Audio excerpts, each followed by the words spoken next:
Hello, everyone. Welcome to the EJG3 show. I am your host, Eddie Gallagher.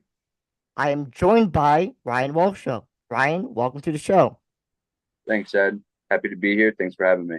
Hey, you are the first participant to be on this show. Congratulations. Let's go. Happy to be here.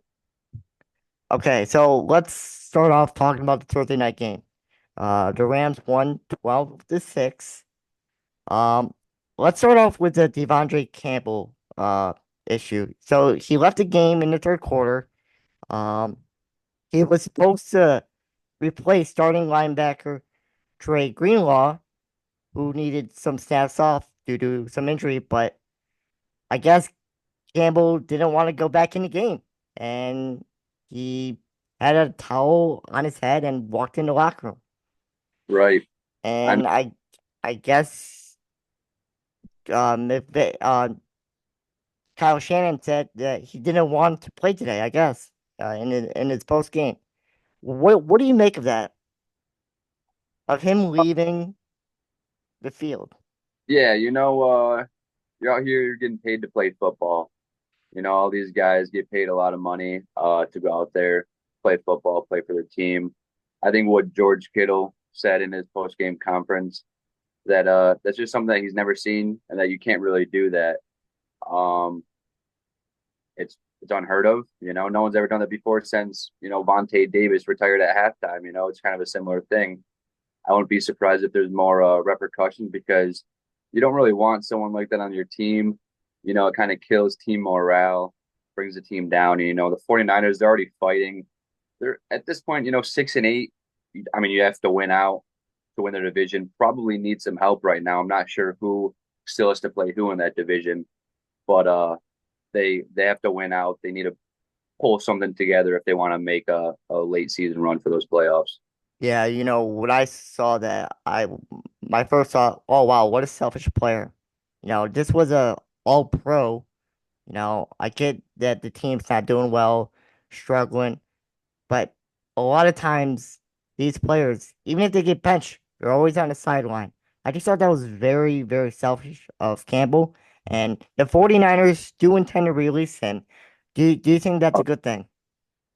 Yeah, I mean, I wouldn't be surprised if it happens. It's kind of like just a bad thing to have in a locker room, You don't want those type of Yeah. player. Um you just don't want to be around that type of player. And it's not like that game was even out of hand. It was a field goal game, if that, at that time in the third quarter, start of the second half. So it's not like it was a blowout or anything, and he didn't want to go back in, risk injury or whatever, but it was still a game. It was very close to what I would say as a must-win game, interdivision against the what LA was tied for the lead with the Seahawks or half game back. Their game back. Uh, Yeah, the 49ers season, a lot of these star players have been really, really selfish. We just saw Brandon Ayuk holding out for a contract. Trent Williams holding out for a contract. We saw Debo Samuel not getting the ball. For some reason, these star players were kind of selfish this offseason.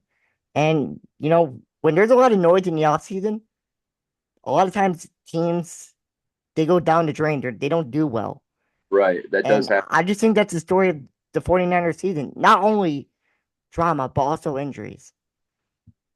Yeah, injuries have definitely plagued them, but there is also a good amount of drama on that team. Debo won the ball, making the call outs to won the ball and all that. Ayuk, yeah, holding out for money, then you get the slow start and then, he gets injured. So yeah, a lot of injuries, a lot of unfortunate stuff, but there was also pieces of it that could have been avoided, that could have been mitigated in the off season, in training camp. But I guess we'll see what happens going forward. You know what's funny? Well, So third and 10. Debo Samuel wants the ball. Literally, if he caught that third and 10, that was going for the end zone. right. And these wide receivers, a lot of people in the media have called them divas. Uh, you know, it's just everybody wants to get the ball, but brother, if you're not open, if you're not catching the football, you're not gonna get the ball. Right, exactly. And I know you kind of compare that. Well, San Fran, when fully healthy, they have a lot of weapons. So you have to spread it out between when you had McCaffrey, Ayuk, Debo, George Kittle. You have a lot of only so many passes to spread it out. So, and now I mean you have half those guys injured. Debo wants the ball more, but if you want the ball more, you also have to be open more. So, And I mean, if the ball is thrown to you, please catch it. I mean, exactly. and the quarterback was struggling all night. That Mhm. was an easy completion. Right. And what was it, 6-6 during that point? Yeah, yeah, It's just all goes downhill from there. And they have a chance to make the playoffs, but it seems unlikely. yeah. More and more unlikely as the time goes on. That, like I said, probably was a must win. Looks like between LA and Seattle, Arizona, they're in the same boat as San Fran with the outside looking in. Yeah. But So pretty sure. we will be talking about the Rams later on. Let me go to my next point. Brock Purdy, the 49ers QB. He had the chance to get an a contract. Do you think the 49ers should pay him a massive contract, like about 60 million a year? Uh, 60 million's a lot of money. I do think he deserves a lot of money. Um, 60 million, making him the new highest paid quarterback. I wouldn't say that. I would, I think I'd gladly give him 50 mil. You know, looking at getting a competent quarterback in the league, there's probably only no more than 15 competent, good, Yeah, uh, yeah, Super Bowl worthy quarterbacks in the league. So when you get one, especially as luckily as they did, finding a little diamond in the rough, I think he's definitely worth the money moving forward. Definitely worth 45, 50 mil a year. Would I make him the highest paid quarterback? No, but I'd give him 45, just under that tier two quarterback money. Would gladly hand it to him. Would gladly give him a long, long contract. However, five, 5 years. I don't know how many years he'd yeah, right. want. Um, my thing is the 49ers should pay him around $45 million a year. I just don't think he's that elite quarterback can carry a franchise. You kind of saw this year, Ayuk, Kittle, C-Mac, just been banged up. Not, you don't have those Avengers with you, and he just hasn't carried the team. And his stats right now, so he's thrown 3,174 yards, 15 touchdowns, and 9 interceptions with a QBR 64.9. They're just not good stats if you want to be those highest paid guys. And I Right. think $45 million, that's not bad. I mean, Yeah. that's where he should be, you know? And I don't care what the market tells you. We got to stop paying these guys 60 million that are not worth 60 million. Right. Right. And if you look at some of the guys and what they're getting paid now, you get Baker 33 million, Derek Carr 38 million, Aaron Rodgers 38 million, Matt Stafford 40, Kirk Cousins just got 45. Right now right now, if I had the option between Kirk Cousins at his age and Brock Purdy, he's still developing. He's pretty young. You've seen what he can do, what he's capable of. I'd be very glad giving him as much, if not more, than Kirk. Deshaun Watson, 46 million, Kyler, 46 million. I'd say he's right in there, before you get up to like the 50 mils when you get to like Lamar and Herbert and Goff and stuff. Um, Yeah, I would gladly take Brock Purdy over Kyler Murray and Deshaun Watson any day, anytime. Yeah, exactly. And what you said about the weapons is, it's it's hard for any quarterback to do too much without good talent surrounded by them. Obviously you have the crazy guys, Mahomes, Josh Allen, who can do anything, with tier three, tier four wide receivers. But if you want to actually make a deep playoff run, Super Bowl push, you're always going to need that talent around you. So at least being able to to know that he can play like how he has. Like he's played in conference championships, he's played in the playoffs before, and hasn't totally stunk it up. He's done well enough to deserve the money that he's gonna get. Yeah, absolutely. And the flip side, who are you gonna get? Like, I mean, this quarterback draft Right, is not really good. So, I want to talk about the Rams real quick. right, Obviously they played an unbelievable game versus Buffalo. I kind of thought they would have be a little slow in that 49ers game because, the offense was so good. I just did not see that. And also with the weather, I thought that was a huge factor. And I thought that could have been the 49ers advantage. But clearly, the 49ers have a run game with Williams and two excellent weapons, Nakua and Cooper Cup, right. and obviously a veteran Stafford and a Super Bowl winning coach in McVay. Do you think they can win the division?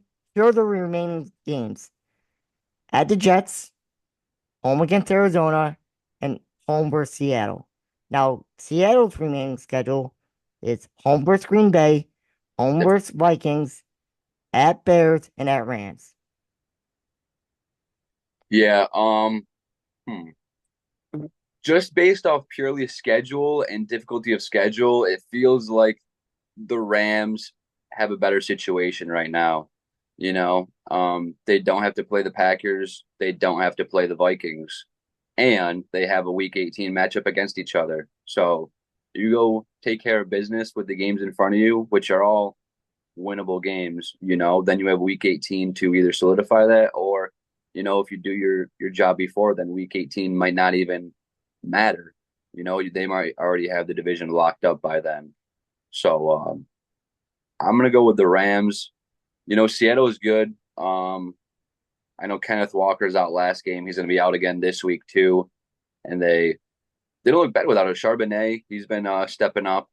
So so I like what I see out of Seattle, but it's just having to play the Vikings and the Packers that late in the season. They gotta really pull something together in order to win that division. Yeah, divisional games is always tough.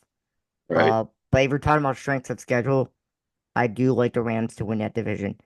I think the Jets right now, they look like they're quitting. Arizona, I don't fully trust Kyler Murray. And in Seattle, yeah, Seattle's has a good record. But if you tell me in a clutch situation, a big time game, give me Matthew Stafford over Geno Smith anytime. Right. I agree with that. Uh they both have offensive weapons. Both are pretty good offensive teams, but as it comes late into the season, the defense really has to step up. And the Rams, their defense, I mean, besides, They're Wesley, young. They're very young. yeah, but Verse, probably defensive rookie of the year, um, and a pretty good defense. I think they'll be able to step up enough to push the Rams into the NFC West division spot. Yeah. No, I think week 18 eh, that could literally be on Sunday Night Football for the division. Well, Uh, um. well, week Oh, eight, week ooh, eight I know football. we'll get there later. Yeah, you Uh, know where I'm at. Yeah, yeah, yep. But I think Seattle's going to lose to Green Bay. I think they're going to lose to the Vikings. I think they can beat the Bears. I mean, we'll see how cold that game is in Chicago. right, And then, they got the Rams. right. Yeah, and I don't see the Rams losing to the Jets or Arizona. So if you don't see that happening and you see the Seahawks losing those two games, then week 18 means nada. All right, let's go to your Vikings. Let's do So, it. beginning of the season, Oh, beginning of the season, Vegas projected them 5.5, 6.5 wins. yeah, something like that. Yeah, they certainly exceeded that uh win total. what do you think their ceiling is going forward now? Like, what do you think? Are they Super Bowl contenders? Can they win the division? Uh, how biased do you want me to be? Who am I as a fan if I don't say Super Bowl? Right. Uh, but if I'm an analyst here, I think you're very happy as a Vikings fan to get a playoff win this year. I think you're very, very happy to go to the conference championship and anything more than that. But actually, I think Vikings fan actually should start to expect at least one win or get to divisional weekend because say they don't win the division and they get the 5 seed, they're likely playing uh, The a, Bucks or the Falcons. a Falcons or Bucks team, which I think that even going on the road, I think they can handle pretty well. You already saw that with the Falcons last week. Uh, and the Bucks, they're not as good as they were last year. So And obviously the loss of Chris Godwin hurts. yeah, yeah, exactly. And you can see that they're pretty raw in the receiving core. You know, so I don't think the Vikings will win that division. Just because I think the Lions are good, like really good. I agree. But but I think can they go to the NFC Championship game? Absolutely. I think you can make the case that Jordan Addison and Justin Jefferson, they're in the category of being the best wide receiver duo in the league right now. And Brian Flores' defense is unbelievable. They're playing good. They're feisty. I think they have a great chance because say the Vikings play the Eagles. Do you really trust Nick Sirianni? I would rather trust Kevin O'Connell as my coach. KOC all day. Um, Yeah. So Ed, let me do one thing quickly. So top five wide receiver duos. Do you think you can rip them off right now in the NFL right now? yeah, let's talk about him. I think Chase and T. Higgins are number one. Yep. Two, uh, Jordan Addison, Justin Jefferson. Three, I would go with Cooper Cup and Nakua. Four, would you go Watson and Dodds for Green Bay? No, I'd probably um I think I may go see, if you don't have injuries, you could think of you go Debo and Ayuk, you could go Devonta Smith and AJ Brown, or you could go DK Metcalf and JSN. I think those are all good options. You could also go Godwin if they're healthy too. There's about, I don't know, 7 or 8 like top tier ones that 4 to 7 range are probably all interchangeable. I think I would put AJ Brown and Smith at four, now that I think of it. Right. And five, I'm gonna go with Dodds and Watson. I think those two young wide receivers are unbelievable. Yeah. I think they have good potential and they're still coming into. I Right now, if you go right now, I would go uh Jackson Smith and Jigba and DK. Okay. Yeah, That I could roll with fi- that. rest of your list. Oh, I already named five. Yeah, yeah, I agree with it. Yeah, okay, okay. Fifth. That's All the only right. difference. Let's talk about your quarterback, Sam Darnold. Yep. So the Vikings drafted CJ McCarthy. JJ. My bad, JJ McCarthy. Yes, sir. Um, what do you do with Sam Darnold in free agency? You pay him. Really? Um, this is the same thing with Brock Purdy. Except you do have your who do you go to next option, and it's JJ McCarthy. But he hasn't played an NFL snap yet. So it's like, do you really know what you're getting? And it's not that I don't have faith or think JJ will be good. I think he will be good. But if you have a guy who comes in and plays as good as Sam Darnold is playing, then it would be stupid to just let him walk back and go to another team. I don't think it makes any sense. So so there's two. I think there's two options of what the Vikings can do. You either franchise tag him and trade him, which I've seen several rumors about people saying, let's franchise tag him, uh, maintain him for the year, and then trade him to some other team that needs a quarterback. Therefore, you're at least getting some sort of compensation instead of just letting him walk in free agency. That's option number one. Option number two is pay him. I would gladly give him a 3-year contract. Say 3 year, something like I think Baker Mayfield. He signed like a 3-year, 100 mil contract.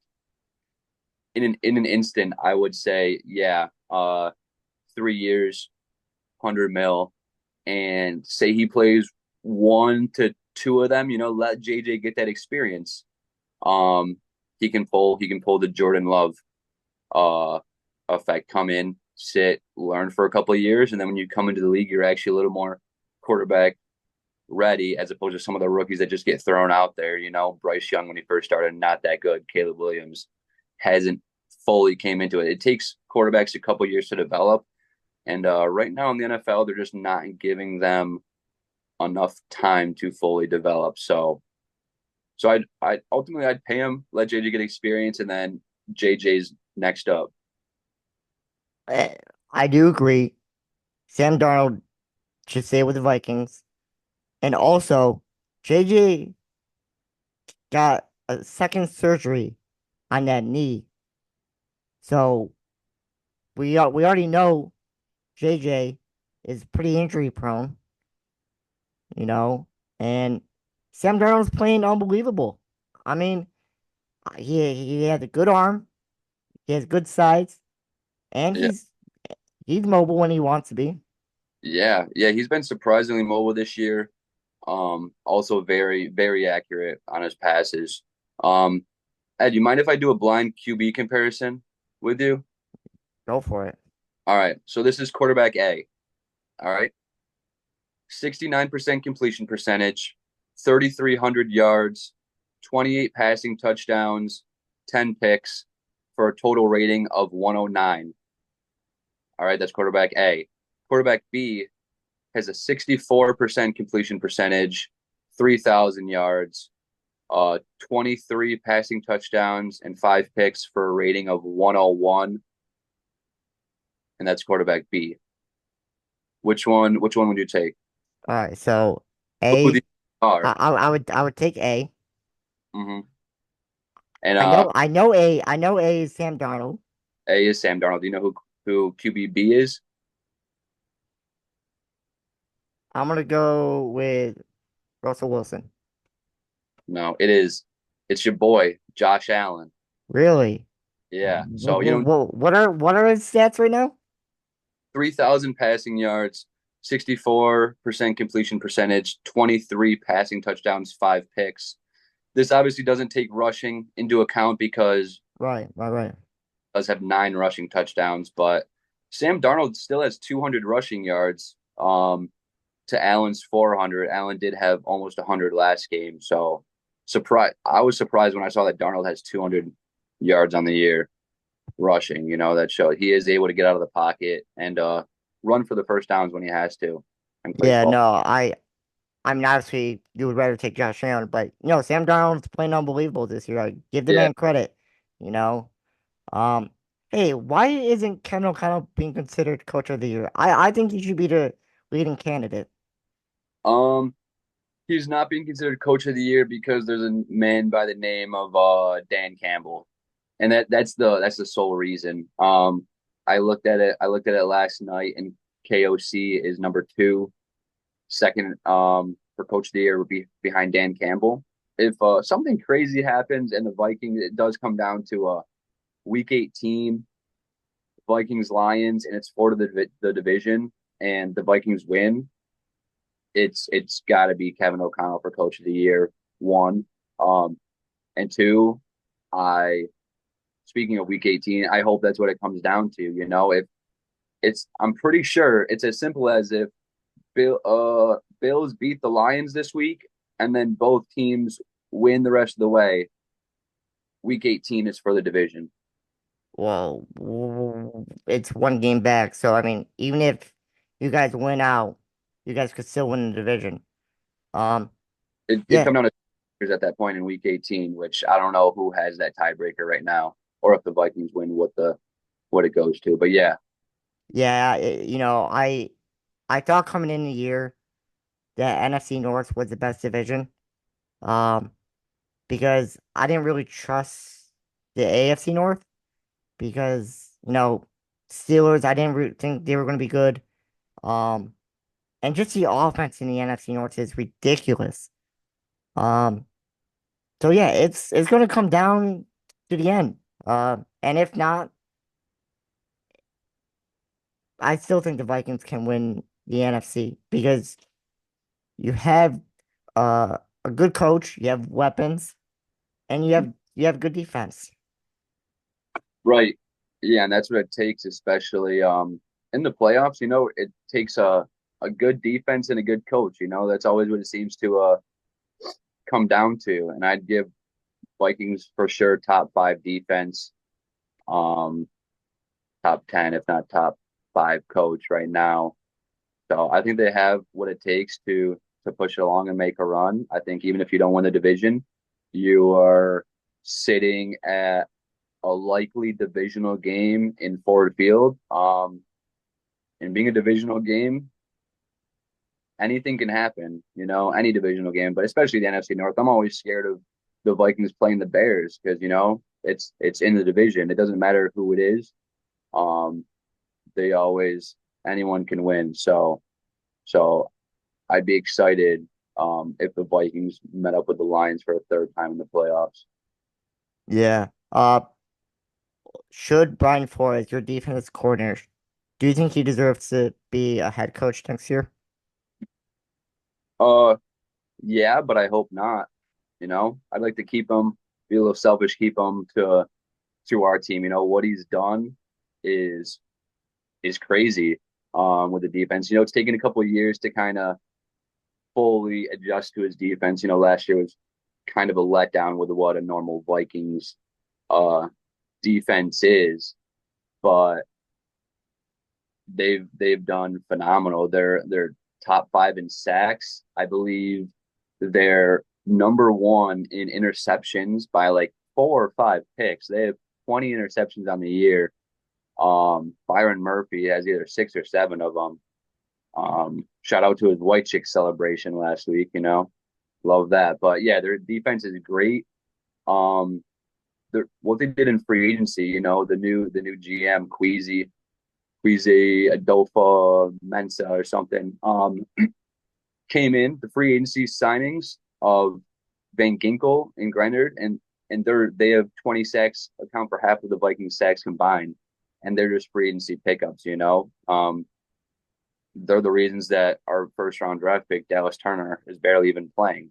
So when you have a Bama first round pick barely playing because of free agents, you have a good defense. Yeah, no, I think he deserves to be a head coach again because I think everyone deserves a second chance. And you know what? Sometimes you can learn from your mistakes.